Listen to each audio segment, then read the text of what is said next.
ఎంతో ప్రేమగా మా వారు ఈ వాచ్ ఇచ్చారు. ఇచ్చి 6 మంత్స్ అవుతుంది. 6 టైమ్స్ కూడా పెట్టుండను. ఈలోపే దాన్ని పగలగొట్టేసా. చాలా బాధ అనిపించింది. సర్లే ఇంతకీ ఎక్కడికి రెడీ అవుతున్నానో అనుకుంటున్నారా?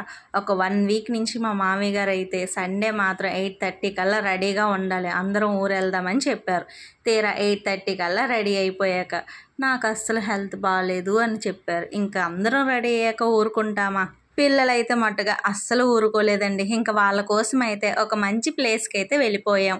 కానీ ఇదే ఫస్ట్ టైమ్ అండి వైజాగ్‌లో ఇన్ని ఇయర్స్ తర్వాత వెళ్ళడం. ఎప్పుడు విన్నాను కానీ వెళ్ళలేదు. ఇక్కడ పుట్టలు చూస్తే 10 ఫీట్ ఉంటాయండి. అంత పెద్ద పుట్టలున్నాయి. కానీ వెళ్ళే దారంతా కూడా రాళ్ళు ఎక్కువనమాట. చిన్న ఫారెస్ట్‌లో ఒక టెంపుల్ ఉందనమాట. వైజాగ్‌లో ఉన్న వాళ్ళకి మాత్రం తెలుస్తుంది. తెలిస్తే కామెంట్ రూపంలో చెప్పండి. కానీ 1 కేఎం నడవాలి ఒకవైపు.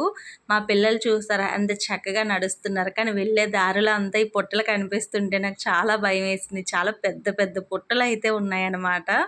ఇంతకీ ఇది ఏ టెంపులో ఏంటనేది నెక్స్ట్ వీడియోలో అయితే కంటిన్యూషన్ చెప్తాను. మీరు చేయవలసిందంతా లైక్ చేసి, సబ్స్క్రైబ్ చేసి సపోర్ట్ చేయండి. లొకేషన్ అయితే మట్టుకు సూపర్‌గా ఉందండి. Bye bye.